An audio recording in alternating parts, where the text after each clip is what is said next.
Hello and welcome to the channel. Today I have some really exciting things I'm going to go over with you today.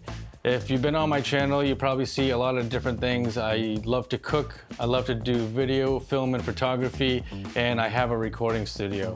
So I'm kind of like that creative guy that does all the above things when it comes to the arts and culinary. But today I have some really exciting things that I'm going to go over with you. It's about sushi. One of my favorite things and my daughter's favorite thing too.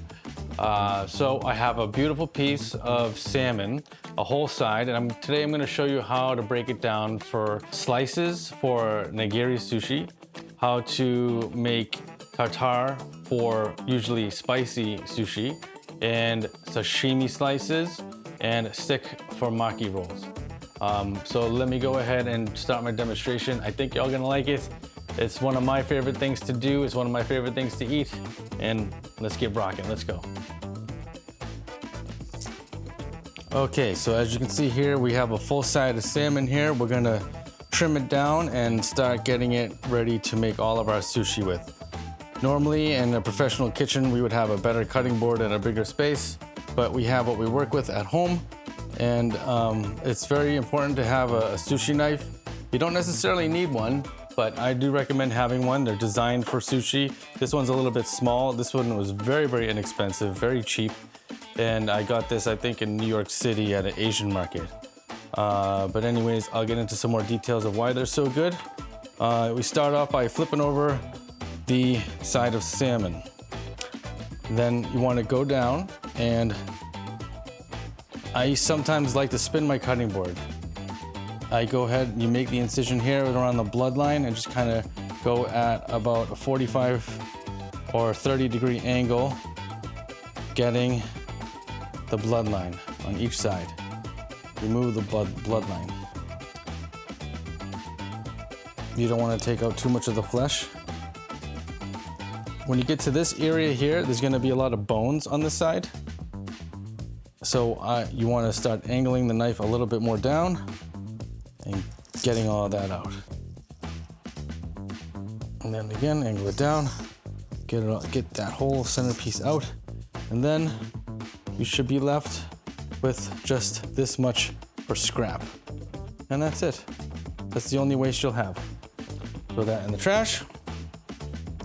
And now for this bit, what you like to do is to keep the belly part for tartare, the head part for tartare, and this part for maki rolls. So when I say tartare, meaning chopped raw, however, most people would just mix it with sriracha and make it out of spicy salmon. So you want to cut this to the same length at your nori sheets. So nori is probably about something like this long. So go ahead and cut that. And we can even go ahead and make the stick out of that now. We call it stick, but reality is for the maki rolls. So go ahead and just slice something like that, how you would normally like a crab stick. Put it here, get it out of the way.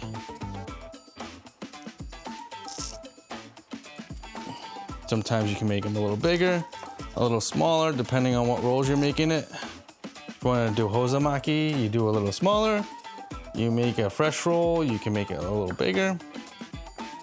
Again, here, here, here.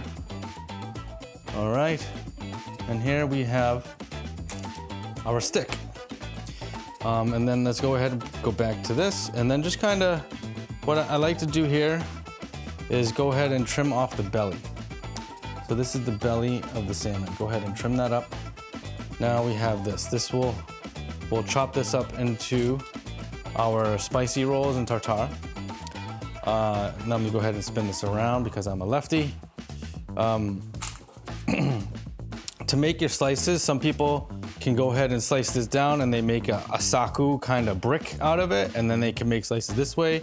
Or I like to do it this way, and I know exactly how much I'm getting, and I just like the uniformity of it.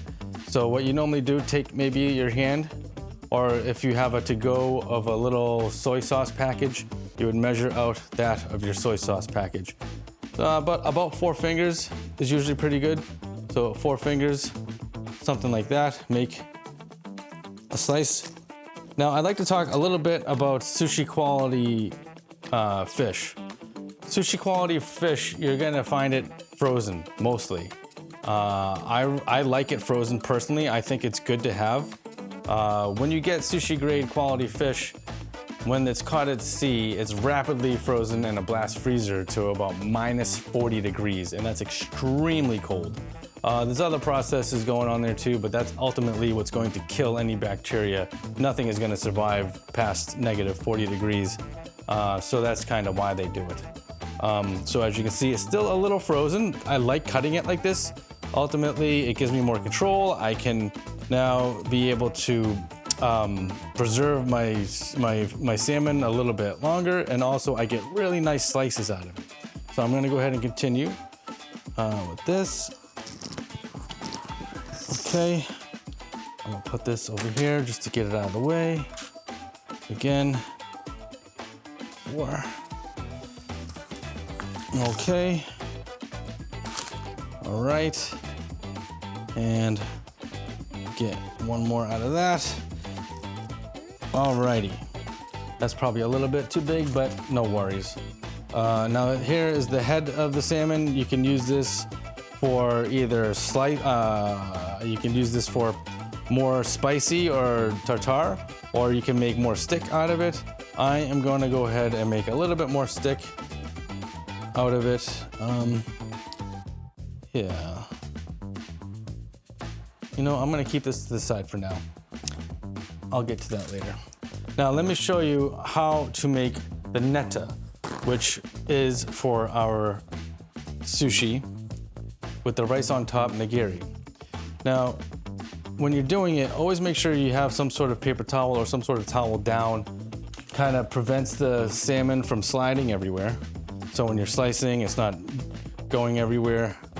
And it kind of keeps everything aligned. I feel a little bone that's still left in here. Okay, got it. All right, so now with these knives, they're meant for slicing. Very, very nice. There's one edge on there, and it's very, very sharp edge. So for the Japanese like to slice their stuff, you don't want to really saw at it. So let me go ahead and demonstrate. So you start from the tip here, kind of slice it, and then when you're getting to about here, you kind of turn it. Okay, and then you hold this piece of fish against this for a guide. And then again, slicing and turning.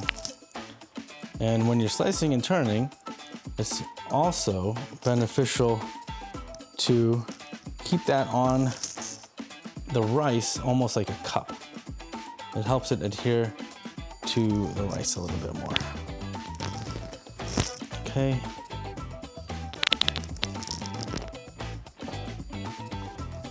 All right.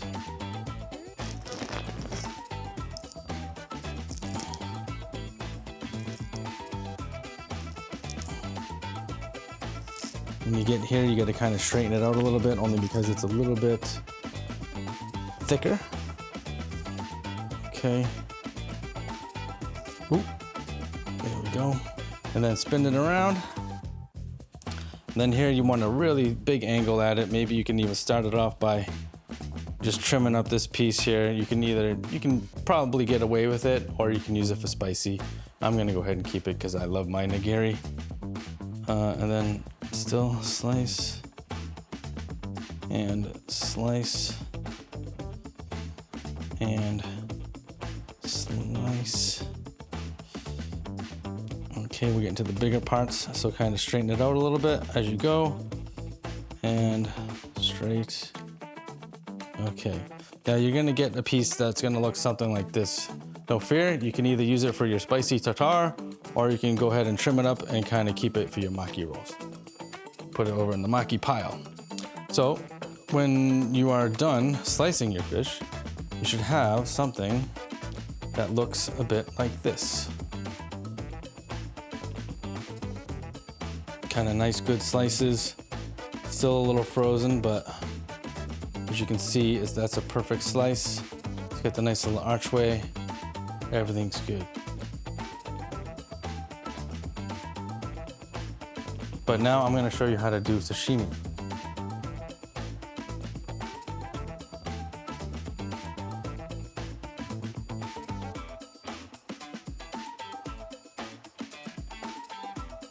So sashimi, same kind of thing. I'll actually use this piece for it.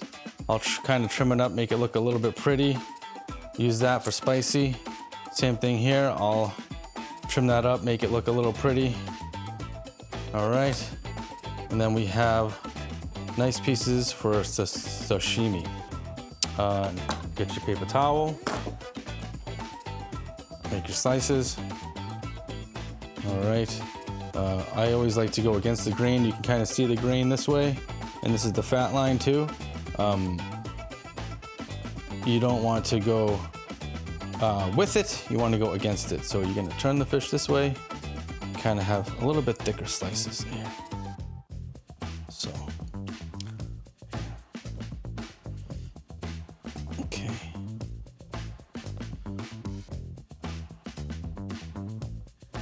Okay. All right. Anything that's not so pretty, you can keep it for spicy. But here you have it. Some sashimi. Sashimi is basically the same as the neta. However, it's just a little bit thicker. And then when you have the spicy, you literally just take it, mince it, and chop it as fine as you can. So here, I'll show you would have your stick, right, for maki rolls. You have your trim, belly, and waist for your spicy and your tartar. So you have your neta slice. Here, let me spin this a little bit so you can see it a little bit better. All right. And you have your slice for your nigiri. You have your thick slice for your sashimi. You have your stick for your maki rolls, and you have your trim to chop up fine and put it in for your spicy or any sort of marinade that you want. And that concludes our salmon prep for sushi today.